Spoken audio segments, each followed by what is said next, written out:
啊，我哋同你做個 ICOPE 評估下你嘅內在能力，好唔好啊？通常需要15分鐘內啦，咁就完成㗎啦。聯合國提出健康老年化10年行動，喺2021年至2030年，希望世界各國合作，讓每一個人無論佢哋身處喺咩地方，都有機會延長壽命。世界衛生組織配合推動，稱之為長者綜合照顧 （Integrated Care for Older People），簡稱 ICOPE。開始 ICOPE 支持重新調整初級保健中嘅健康同社會服務，使到佢更加以人為本，更加協調一致。好，阿媽你幫我。屋企人係最容易察覺到老友記內在能力嘅變化。個月你有冇無意中輕咗7磅呢？冇。我哋今日係邊年邊月邊日？今年係2025年4月嘅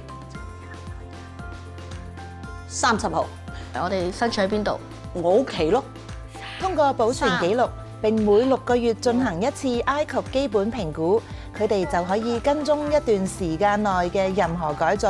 喪啊，甚至絕望。就梗係冇啦。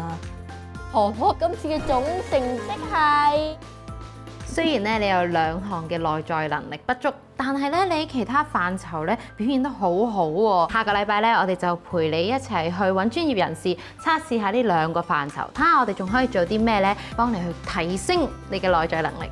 婆婆啊，我可以同你玩配對遊戲啦，增強你嘅記憶力。好多謝啊！你哋咁支持我，好開心啊！ICOPE 讓我哋了解到長者嘅內在能力，鼓勵衛生部門同埋社會服務嘅工作單位合作，提供以人為本嘅綜合護理服務。如果希望對 ICOPE 有更加多嘅了解同訓練，就可以聯絡我哋。